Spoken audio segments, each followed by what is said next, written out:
यहाँ राम जी चित्रकूट पहुंचे हैं भरद्वाज आदि ऋषियों से मिलते हुए, और चित्रकूट के एकांत वन में पर्णकुटी बनाकर के राम जी निवास कर रहे हैं।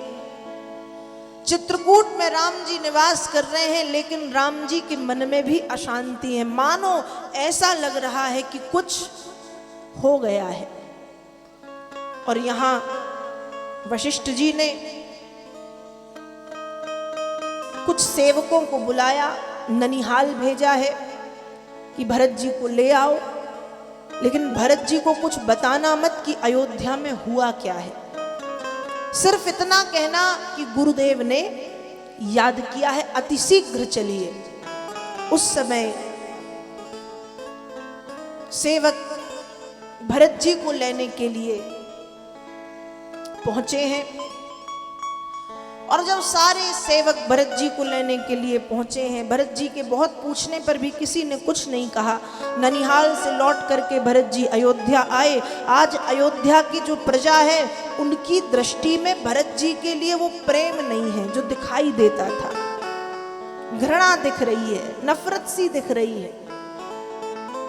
और भरत जी सबसे पहले माता कैकेयी के पास गए। जब माता कैकेयी के पास गए और उनके वस्त्र कुछ अलग प्रकार के देखे, वैधव्य रूप देखा,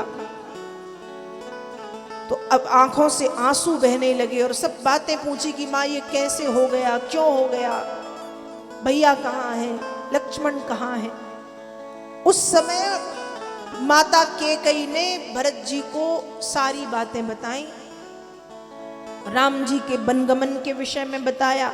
और गोस्वामी जी मानस में लिख रहे हैं कि भरत जी को पिताजी के मृत्यु का दुख तो था, बहुत दुख था, लेकिन जब भरत जी को राम जी के वनगमन की बात पता चली तो गोस्वामी जी ने लिखा है, भरत ही बिसर्यु पितु मरन, सुनत राम बन गौन, हे तू अपन पौ जानी जिय, थकित रहे धरि मोह।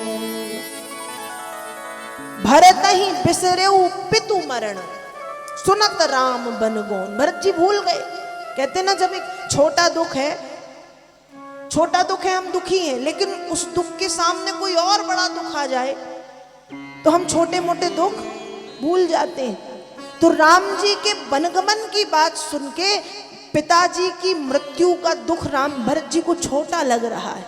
भरत नहीं बिसर्यु पितु मरण, सुनत राम बन गौन। राम जी के वनगमन की बात सुन के भरत जी पिताजी के दुख को भूल गए।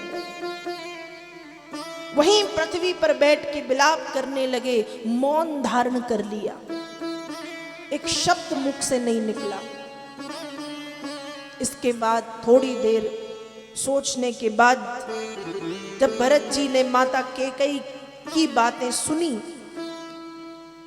तो यदि कोई और बालक होता, यदि कोई और पुत्र होता, आज की कोई संतान होती, तो शायद ऐसी माँ के पैर धोकर के पीती कि वाह माँ, क्या काम किया तुमने, मेरे लिए निष्कंटक राज्य की व्यवस्था कर दी। लेकिन भरत क्या कह रहे हैं, भरत ने सूक्तियां बदल दी। दुर्गा सप्तशती नाम के ग्रंथ में एक सूक्ति आती है, कुपुत्रो जायेत क्वचिदपि कुमाता ना भवति। पुत्र कुपुत्र हो सकता है पर माता कुमाता नहीं हो सकती। पर भरत जी क्या कह रहे हैं कि कैकेयी तुम मां कहने योग्य नहीं हो, तुम कुमाता हो, तुम मां कहने योग्य नहीं, कुमाता हो। भरत जी कह रहे हैं, जब ते कुमति कुमत जी ठयऊ, खंड खंड होई हृदय न गयऊ, बर मांगत मन भई नहीं पीरा, गरी न जीव मुख परे न कीरा। मां, आप तो राम जी से बहुत प्रेम करती थी, भैया के लिए आपका प्रेम इतनी जल्दी कैसे समाप्त हो गया? या प्रेम ही नहीं करती थी, सिर्फ दिखावा करती थी? राम जैसे देवतुल्य भैया को 14 वर्ष का वनवास देते समय मां तुम्हारी जीभ गल नहीं गई? मां तुम्हारे जीभ में कीड़े नहीं पड़े? मां राम जैसे भैया को 14 वर्ष का वनवास देते समय तुम्हारी आत्मा ने चीत्कार नहीं किया? तुम्हारे हृदय के टुकड़े टुकड़े नहीं हो गए? खंड खंड नहीं हुआ तुम्हारा हृदय? राम के हृदय में बहने वाली प्रेम की नदी क्या इतनी जल्दी सूख गई?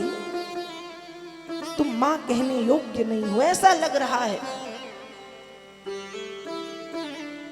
कि भैया को 14 वर्ष वन दे करके तुमने पिताजी से पत्नी बनने का शुल्क ग्रहण किया है। तुम ना एक अच्छी पत्नी बन पाई, ना एक मां बन पाई। तुम कुमाता हो, कुमति। तुम्हारी जीभ क्यों नहीं गली? तुम्हारे मुंह में कीड़े क्यों नहीं पड़े? ऐसी बातें भरत जी कर रहे हैं। फिर भरत जी ने सोचा कि ये सब जो हुआ है मेरे कारण हुआ है। अच्छा होता कि मैं पैदा ही ना होता, और यदि मैं पैदा ना होता तो मेरी माँ के लिए मेरी माँ के मन में ये सारी बातें कभी आती नहीं। ये सब जो हुआ है वो मेरे कारण। ऐसा कहकर कि अपने आप को भरत जी कोस रहे हैं। अपने आप को भरत जी खुद को उल्टी सीधी बातें कि मैं मर क्यों नहीं गया। और भरत कह रहे हैं, ओ मैया तेने काठानी मन में राम सिया भेज दैरी बन में। हो मैया तेने काठानी मन में राम सिया भेज दैरी बन में। हठीली तेने काठानी मन में राम सिया भेज दैरी बन में। हो मैया तेने काठानी मन में राम सिया भेज दैरी बन में। राम सिया भेज दैरी बन में। राम सिया भेज दैरी बन में। भरत जी बार बार पहले तो माँ को भली बुरी बातें कही, लेकिन फिर अपने आप को कोसते हैं कि माँ तुम्हारा दोष नहीं है, दोष मेरा है। मुझे तो पैदा ही नहीं होना चाहिए। यदि मैं ही नहीं आता माँ, तो भैया के लिए आपके मन में कभी ऐसी बातें नहीं आती। सब मेरा दोष है, सब मैंने मेरा किया धरा है। ऐसा कह करके भरत जी वहीं पृथ्वी पर बैठ गए, रो रहे हैं। भरत जी की स्थिति बड़ी दयनीय है। यहां मंथरा को शत्रुघ्न ने बहुत मारा है। मंथरा को शत्रुघ्न ने बहुत मारा है। स्त्री पर हाथ नहीं उठाना चाहिए, लेकिन जो घर में आग लगाए ऐसे लोगों को छोड़ना भी नहीं चाहिए। इसलिए शत्रुघ्न ने मंथरा को खूब मारा है। यहां वशिष्ठ जी